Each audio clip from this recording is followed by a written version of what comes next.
So, welcome to another episode of Spike Chats. We are very privileged today to have with us Paul Kearney, the Managing Director of ITG, fast-moving, rapidly changing and very successful software business here based out of London.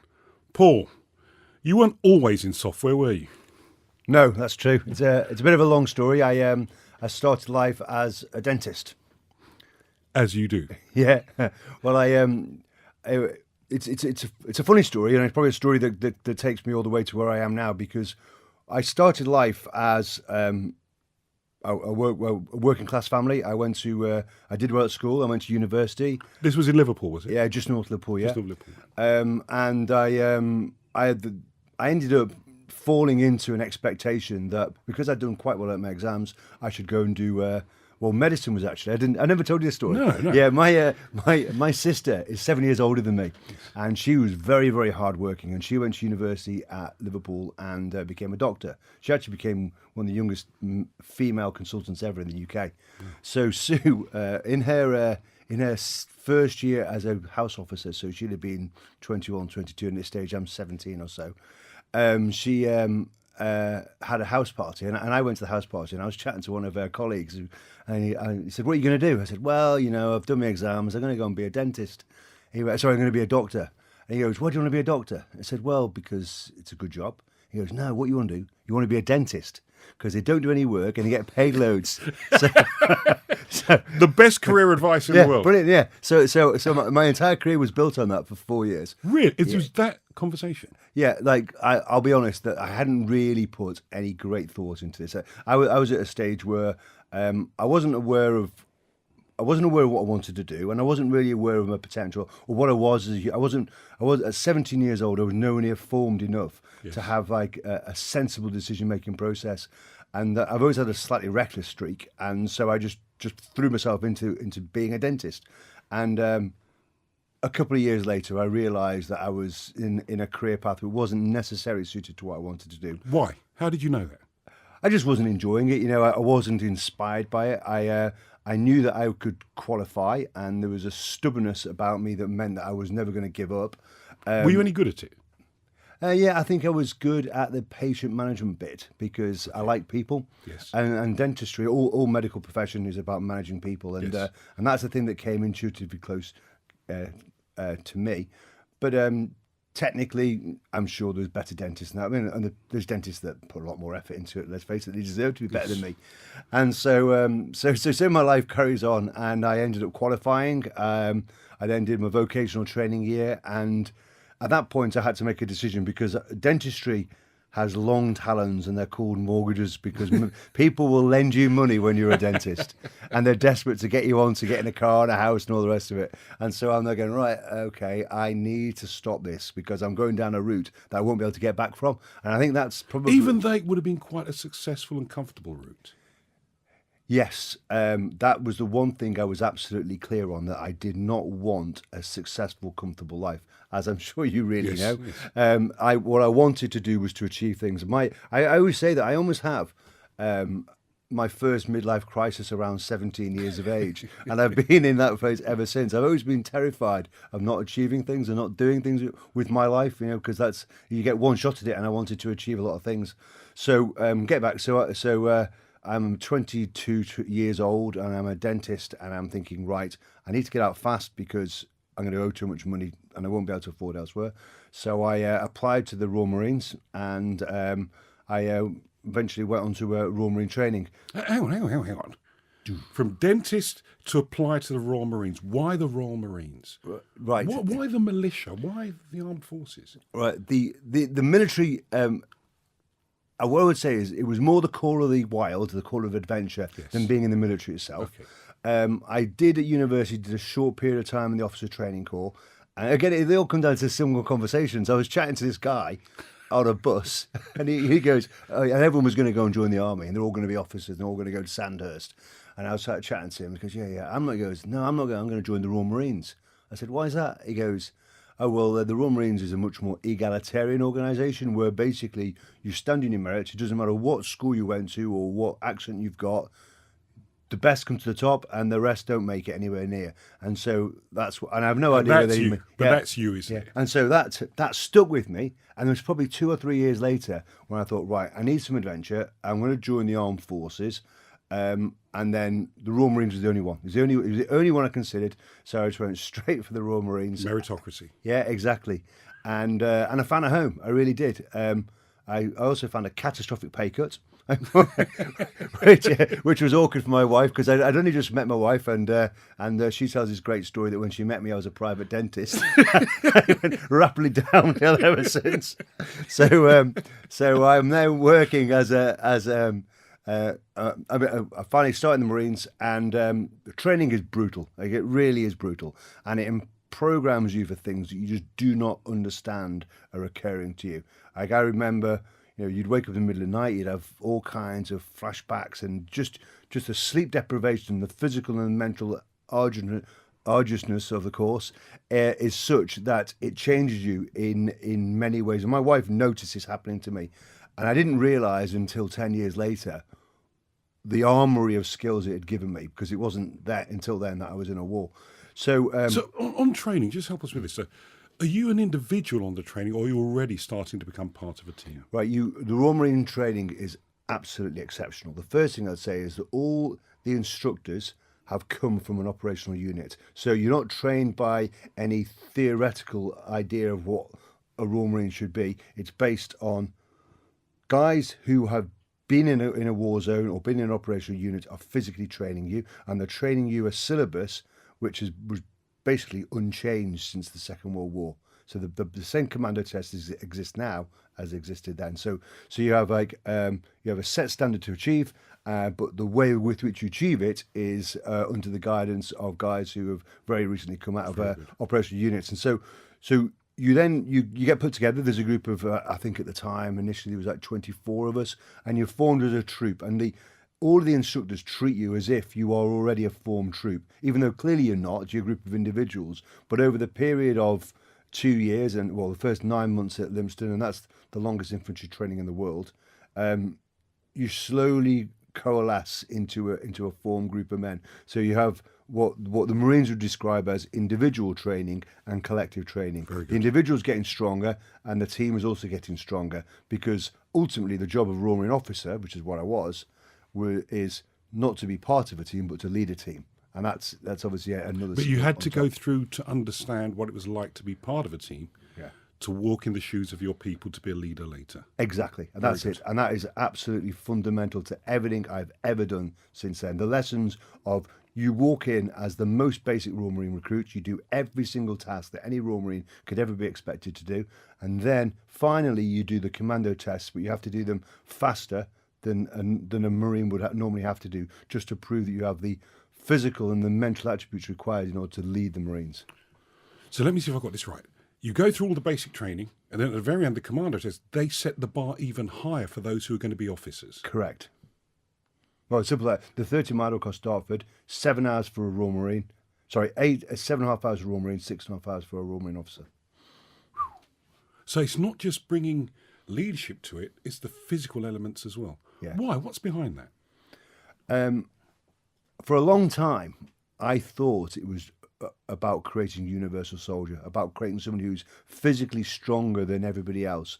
In actual fact, in retrospect, I realised that's not true at all. What the Royal Marine training is about creating brilliant soldiers. Royal Marine officer training is about using that same mechanism to exhaust you, to see how you react under the most extreme of pressures, because that's when you see the true officer. The real leader. Yeah. It's not when things are going well, it's when things aren't going so well. Exactly, yeah. Very good. So you're an officer now? Yeah, so I was an officer. This was, when do I joined Royal Marine training in 94, finished training formally in 96. And to be honest with you, it was a sports club. I was running around the world playing rugby, and life was great. And nothing, well, there was a few little minor skirmishes going on in the former Yugoslavia. But the world changed with 9/11. 9/11 fundamentally changed my life. I didn't realise quite at the time, other than just the horror of seeing it on TV. But what would then come on and affect me would just change everything about me, because it drew me into the world of special forces, and it also made me reevaluate the things I'd been learning in the Royal Marines as well, because the reality of warfare, and certainly the warfare that I got involved with, was again more demanding and more challenging than I'd expected. Now, mentally, to make the click, you've been trained, but it's a bit of a sports club. You're playing rugby. You're good at it. You're enjoying it. A few skirmishes. Now it's real. Yeah. Can you prepare yourself for that switch to real? Well, the funny thing is, you're already prepared, and you don't realise it, but the brutal training had imprinted a series of natural memory triggers, almost like muscle memory in your thought process, that fully prepared you for being in a combat zone. Like, I can think of 100 occasions when I was stuck for a millisecond, not quite sure what to do. I'd have a flashback to something that occurred in training and would be common, and I'd just follow that instruction, and then I'd be away again. So you don't get a blueprint for fighting a war. What you get is a series of tactical tips and best practices that just move you on to the next challenge. Because all problems, or any big problems that hit you in a combat zone, are unexpected, obviously, because otherwise you wouldn't see it coming, but generally quite tactical. You either survive them or you don't, and if you survive them, you move on, and that's it. And there's something about the uniformity of the training that all of you would flash back to the same sort of thing. Exactly, yeah, because the training is very scripted. powerful. Yeah, very, very powerful. So you're in combat now. Tell me about Special Forces, from Royal Marines to Special Forces. Right, so that was an unusual story. In 2005, so I should go back a bit, actually, Please. to give you a bit of context. So 9/11 happened, and everybody, this is at a time when there was a war roughly every 10 years. You'd have the Falklands War, you'd have Gulf War One, and then this was now Gulf War Two. I couldn't go because I'd just been selected to go and work with the French army, and as you remember, the French didn't deploy on Gulf War II, so I was very frustrated, and I couldn't do that for a couple of years. And I thought, right, that's it, that's me. I've missed my 10-year slot, so it's all over. Not realising what would happen after, of course. So I did that, and when I came back, I was working in the Ministry of Defence for a short period of time, basically telling everybody who would listen that I wanted to go to war, because it lasted a bit longer, and I wanted to get the tail end of it, because I thought that was what was going on. But what we weren't aware of, that there was a special forces battle raging in Baghdad between the Al Qaeda that had grown quite strong and the American special forces supported by the British special forces. The SAS and the SBS were doing an amazing job, but they were just simply running out of people.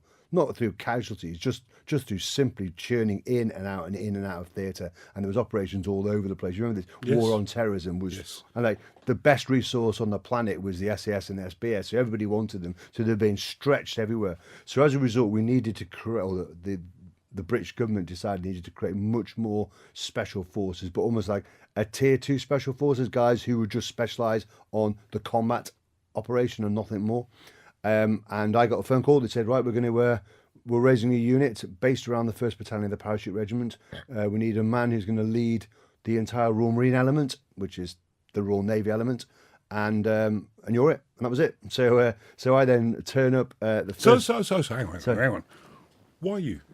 I think there's an element because I've been telling everybody that I needed to go to war. So you were up for it. Yes, I was annoyed. Certainly up for it. Yes. Yeah. So I was up for it. I think by this stage, because I'd gone to France, I was probably a little bit older, which I think probably gave me a little bit more confidence, because there was no doubt that I was also going into a political viper's nest. Yes. Because Royal Marines, inside the Parachute Regiment, inside Special Forces, it was very, very political, and there was lots of agendas running around. And was it new to have that, all of you coming together as such? Oh, completely. Never happened before. It just... like so the top units of different parts of the military were coming together. Exactly, yeah. And that's what I think we'll speak later about Stan McChrystal and the way that he brought the Americans together. But that the exceptional situation of being in a crisis meant that we did the thing that everybody knows really should do all along, which is you work together as a coherent unit, and you get your best guys, you pull them all together. And so that was unique, but it's a funny point actually, because everybody presumed day one, I'm going to bring 100 Royal Marines, put them inside the 1st Battalion of the Parachute Regiment. That night at 5 o'clock, the guys are going to go out on the town, have a few drinks, and it's going to be carnage. How can't it be? And the reality is, nothing happened, because they were exactly the same people. They may have. So now you're Navy, Air Force, but coming together as one. Yeah, Army, and Army Navy. as well. Yeah, no, Army. Parachute regiments are part of the Army. Sorry, so there's a natural rivalry. Yeah, but it wasn't actually, because what they had at this point was a genuine common enemy and a genuine common endeavour, which was Very good. to create this new unit. So that was it was interesting. So you're Special Forces now. Yeah, well, I think we were on the beginning of training to be Special Forces. Then that probably took us maybe 6 months of training to create this Special Forces unit that didn't exist before. All it did was specialise in the heavy combat end of Special Ops, because Special Ops obviously can mean a lot of things, and we just focused on that one niche. But when did the first call come for real action? Well, actually, it didn't come for me until my guys started to deploy to Iraq within 6-7 months, I'd say. So bear in mind, we were training probably for about 4 or 5. So the guys deployed out, and then probably a couple of months later, I went out to support them in the headquarters. So I was working with the American Special Ops under General Stanley McChrystal, who became famous for his catastrophic falling out with Barack Obama. But he's a hero of yours. Yeah, he's he a is. role model. Yeah, absolutely. To me, without a shadow of a doubt, the most impressive senior officer I have ever met. That's a hell of a statement. Yeah. Describe him to us in your words. What did you see? What made him into this special leader? What I saw was a man who was clearly committed to the fight. He knew exactly why he was there, and that was specifically to target Al Qaeda globally. He'd been well supported, but a man who was both compassionate and focused on what he was trying to achieve. He always had time for a chat and to explain what was going on, but he was also a man that knew that once where the standards lay, and if anybody ever crossed those standards, he would just, he just would not accept it. And he didn't ask people to berate someone on his behalf. He would just do it himself. Straight away, he would not stand anybody lowering the standards of his organisation. But that meant that everybody knew where they stood, and it was very clear and very transparent. And so you can't ask for more than that. What did you learn from that? Absolutely uncompromising on standards. What has that taught, and how has that formed you? That I'm not as good as him, I think would be the first one. It's difficult to be uncompromising. It's hard work. There's times in my life when I've had to be uncompromising, but I think anybody who thinks that is something that you can impose without debt to yourself is very naive. You carry a lot of self-doubt and a lot of stress when you're imposing perfection on other people, because if you've got any form of moral compass, you obviously expect yourself to be perfect as well, and which is not possible. Any self-aware person knows you can't be perfect, but you're constantly attempting to be as perfect as you can in order to maintain this facade. Probably not the right word, because I think it was genuine in McChrystal's case, but certainly for me, when I do that, it is slightly artificial, because I'm trying to maintain something which I know I can't maintain all the time, because McChrystal was in charge of thousands of people, whereas I tend to be in charge of hundreds. And for me, I need to have a slightly more intimate relationship with the people who work for me, which means I need to accept their weaknesses, because their weaknesses and therefore their mistakes are what allow them to grow into the next phase of their career. And so I almost need to encourage mistakes in a way that McChrystal, who put himself up as on a pedestal for all the right reasons, couldn't allow himself to be seen. But this is an interesting distinction, and a very clear one. He had lives at stake at the top level. What you did was interpret that in a way that you grew more trust.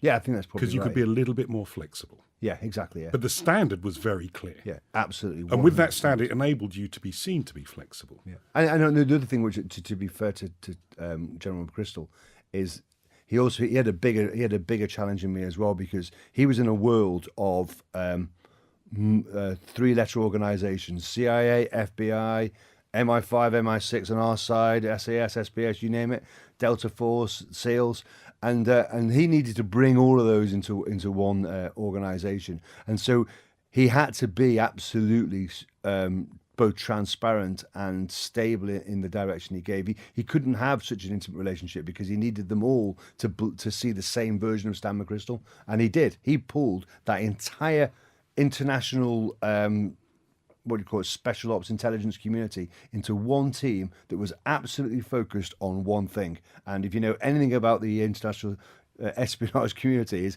they are never one team, but at that time they were, and it was all down to his perfect example that he maintained all the time. How exhausting must that have been? But he was personable. Yeah, very, really, really personal. Yeah, like Tell me more about this personal bit when you're such a stickler for perfection. I think I'm probably slightly misrepresenting him, that he was a stickler for perfection, because that implies that he wasn't warm and easy to talk to. Yes, it and the does. point is, he was very warm and very easy to talk to. He just had high standards, and that was the end of it. And it wasn't complicated. He knew what he wanted, and he articulated it very, very clearly. And if you didn't like it, I suppose you could go. But provided you did like it, he was happy to chat and about anything, really. You know. So you served under him, Yes. Yeah. and that was in the HQ in the command centre. Yeah, and the headquarters. Yeah, every so often I'd go down on operations in Baghdad, and then you tend to do operations overnight, and then you come back during the day, and you'd have your more sort of planning sessions for the next operation. Tell us about the operations. You were in charge. How big was the team you were running? Well, in Baghdad, I was supporting. Probably better if I talk about Afghanistan, Yeah, please. because that's a Yes. a more. But so by the time we come to Afghanistan, which was probably a year after I'd been in Baghdad, I'm now deploying independently. I've got 120 Marines, and then probably another 20 so artillery guys who can control aircraft, and they're sort of supporting arms, you want to call them. And did you inherit this team, or did you choose it, build it? My team, the 120, were absolutely mine. They were my core team that I'd grown right from the outset. I'd selected, trained, brought them into, so they were mine. It was like Kelly's hero sort of thing. And then we had a couple of what they call additional troops that were added to us. They would tend to be the specialists who would control artillery or the planes and stuff like that, or helicopters. So they were always, we made them as welcome as we could, but it's always must have been they were slightly on the outside, because we'd been together for 2 years by this point, and so. So what did you look for in people to come and... I know there were skills. You needed specific skills, but what did you look for in terms of attitude, behaviour? Well, I think that's an interesting question, because initially, and this is back at the time before I went to Iraq, I looked for basic skills. I wanted 6 snipers, I wanted 6 mortarmen, I wanted 6 combat medics. Bam, bam. You write it down on a piece of paper. It's obvious what you want, isn't it? And then you meet them, and then you go and you start training at the sorts of operations that we're going to be doing, and you realise that having a perfect army on a piece of paper is absolutely unfit for purpose, because we were going into a crazy world where first thing we were going to do is go and find some militiamen, and then we were going to buy some weapons for them, and then we're going to try some vehicles, and then we were going to try and train them in our tactics or their tactics or some combination of So that. how does traditional training help you in a exactly. completely unorthodox world? Exactly. And so in that world, it's sort of split into 3, funny enough. There was about a third who were just brilliant. Straight away, in, gone. You know that they've got it. Yeah. Like even before I got it, they'd got it. They were off, right? And they actually started deploying before I'd even finished training, because They were that good. The nature of operations at that time was they were so desperate for people. Go, who have you got? I said, him and him. You can take now. They're good to go. And so so I was having 2s and 3s deploying all around the world before I'd even finished training. So there was like the top third, and then there was a middle third who were just out going through an adjustment period, because they'd been trained to be a Marine, which means they have a job. Everything they do what they're told, and they're told what to do, and they execute with perfection. and to suddenly have those reins taken off was a bit of a culture shock for them. Yes. And it took them a bit of a time to readapt to the new world. But they grew into it really quite quickly, some faster than others, but that's just the nature of people. So there was no problem with that as well. But then there was another third who just couldn't make this adjustment. They were excellent Royal Marines. They fitted into a unit. They were cogs in the machine, but they couldn't ever be anything other than cogs in the machine, which made them not perfect for this new world I'd found them in. So I had to quite quickly move them on and bring some new guys in. And now I was looking for attitude. I was getting in my room, and the first thing I'm looking for is anyone who's going to argue with me. So if they're going to argue with me, it means they've got some form of attitude, some form of opinion, and then I'd focus in on them, start asking types of questions. But the typical sparky personality, someone who's not quite convinced by anything until you convince them, generally more intelligent than average, and in some cases exceptionally intelligent, and you sort of accept that the skills are going to be there or thereabouts, and if they're not, we can train them up anyway. But it's interesting that because it goes against convention. You're looking for those who are going to be a little bit more difficult to manage, but they bring something special along. Yeah, you do, because what you're doing is, and it's exactly what I do now. This is exactly my job now, is that because you know that the premise of the military training is, I suppose, almost still based on the Napoleonic era, which is that an army is about control, imposing control on a chunk of land, and everybody fits into their role. Yes. So you can prescript it almost beforehand in theory. Yes. The reality of warfare has always been it becomes chaotic, but the reality of special operations warfare in an insurgency environment, it is utterly unpredictable. And so what you really need to do is you need to get people who are skilled up, equip them, and then allow them to exploit their initiative. And that's no different from what I do now. So tell me about what you run a very fast-moving, rapidly changing software business. Many was from dentists to militia to software. There are parallels between what you learnt from your time in the Royal Marines to what you're doing today. Would that be fair? Yeah, I'll tell you. In fact, the story that's in Spike, I thought of the other day because I was in a very similar situation, which is going to sound a bit bizarre when I got halfway through the story. Okay, so the story of Spike is that we'd been in an assault throughout the day, and we'd been ordered to withdraw. We were on a ridgeline overlooking a village, and the fight had been going on. A couple of guys, I think one guy in particular, had been quite badly injured, and we were supported with the parachute regiment, both fighting together. And as the call to withdraw came, I knew that we would have to come back the next day, because I knew there was an operation to the north that we were effectively acting as a diversion to. So my first instinct was saying, do you think we should just stay here? Because it would be, rather than cede ground to an enemy who's adept at placing booby traps, I'd rather just stay here. But that wasn't an option. So whilst the unit was extracting, and extraction is always a very dangerous part of any operation because you're showing your back to the enemy, I jumped in one of the vehicles, and we just span round the operator looking to see where all my men were, and they were spread over about a frontage of about 1.5 kilometres, and ran round to see them, so I could see eyes on the target from their perspective and just see what their perspective of the battle was. Because it's very easy, like a leader in anything, to see you have a view of what's going on and you presume that that's the truth. Where the reality is, you take a different perspective, you see a different thing. So again, walk in the shoes of your people. Yeah, exactly. Yeah. What can they see? How do they feel? So your decision becomes inclusive. Yeah. So what we in the military would call that is ground truth. Yes. So I'm getting the ground truth now. This is my sergeant major, who was, like, if McChrystal's the best officer I've ever met, my sergeant major was the best soldier I've ever met. Absolutely unbelievable. Utterly uncompromising, and he was just had absolutely no time for me, running around doing my own thing, and he wasn't afraid to tell me either. So he was again like. Sir. But you allowed him to do that. No, I did, yeah, because he was brilliant at his job, and I knew it, and everybody else knew it, and so it would be farcical for me to try and impose control him and get order. Him yeah, because but he's always doing the right thing, even if he challenged. Yeah, and he was unquestionably the better soldier than me. It was just that I was in charge of a bigger gig than him, And I think I probably could see what the next challenge was likely to be, whereas bit more than his skill was to focus in on the now. Yes. Whereas I was thinking about the next. So anyway, so we get back. We sort of like have like a harbour as we call it, a tactical harbour. Sure as eggs are eggs. Order comes in. Right, you got to go in tomorrow.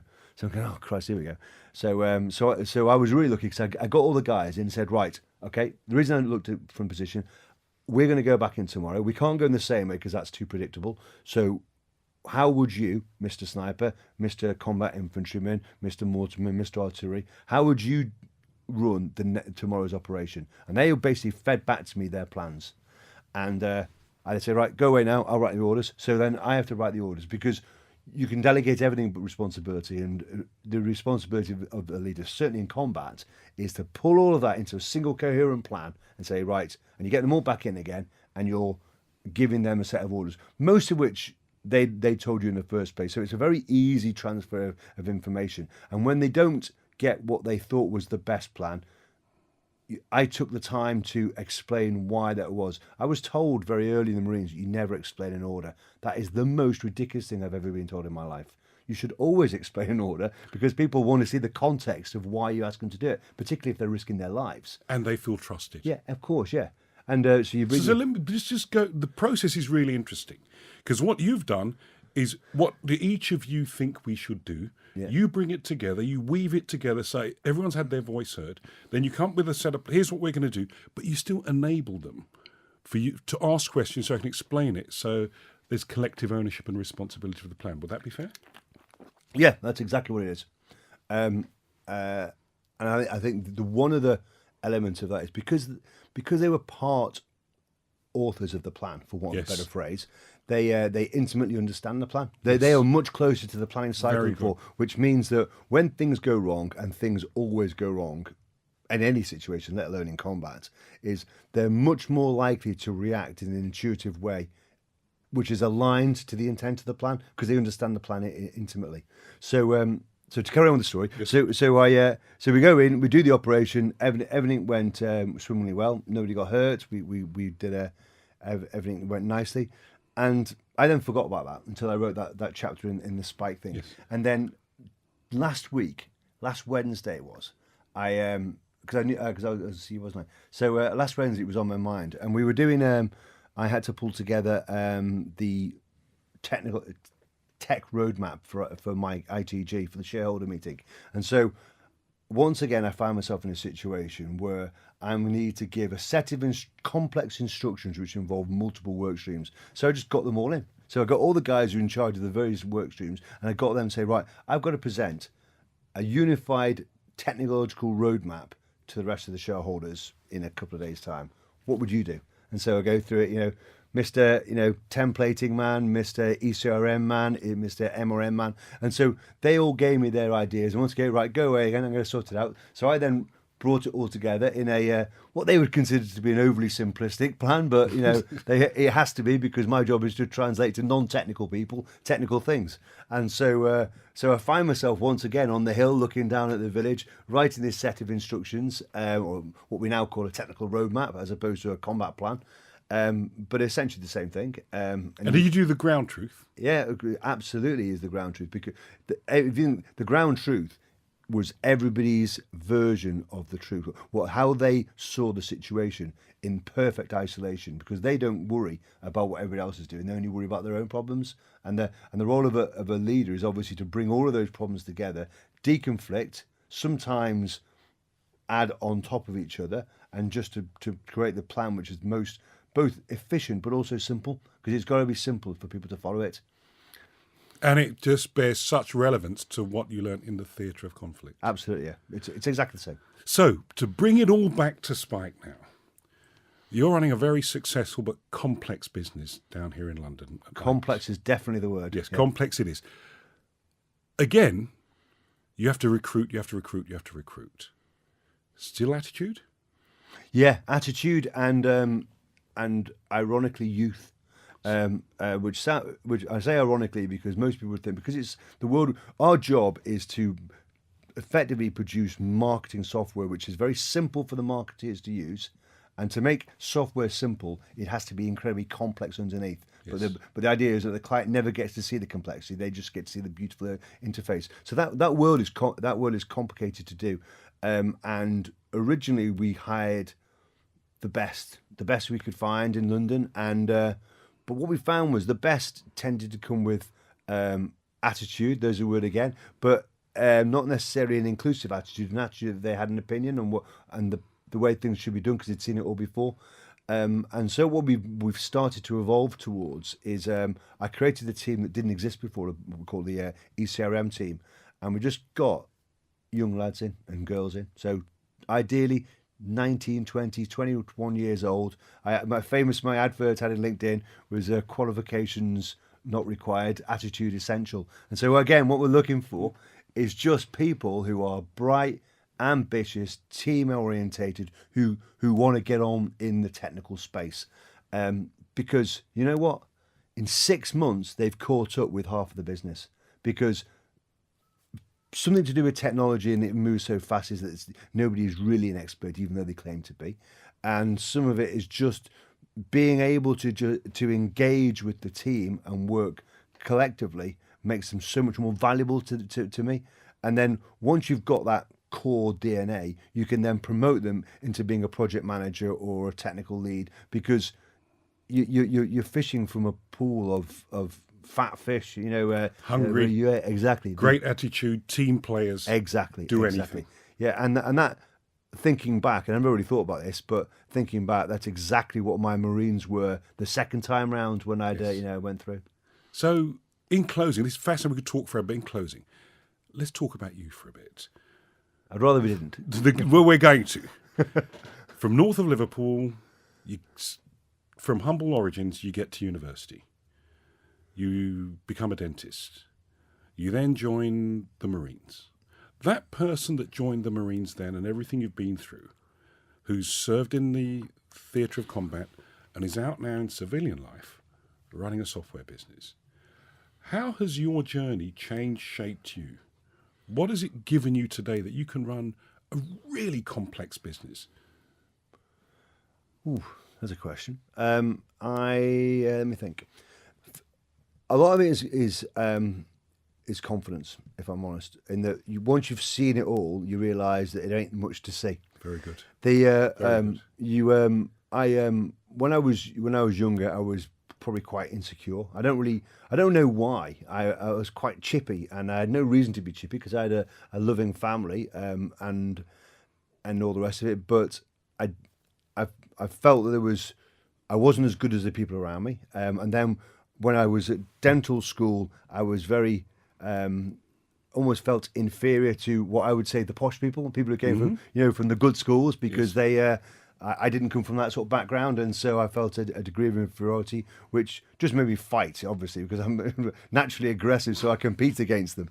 And so, probably not in the most constructive of ways. And then when I joined the armed forces, I very quickly, after initial training, which I absolutely loved, you very quickly, as your career progresses, bump into the Army and the Air Force and the rest of the Navy. And once again, I met a lot of people who came from what I would describe as privileged backgrounds.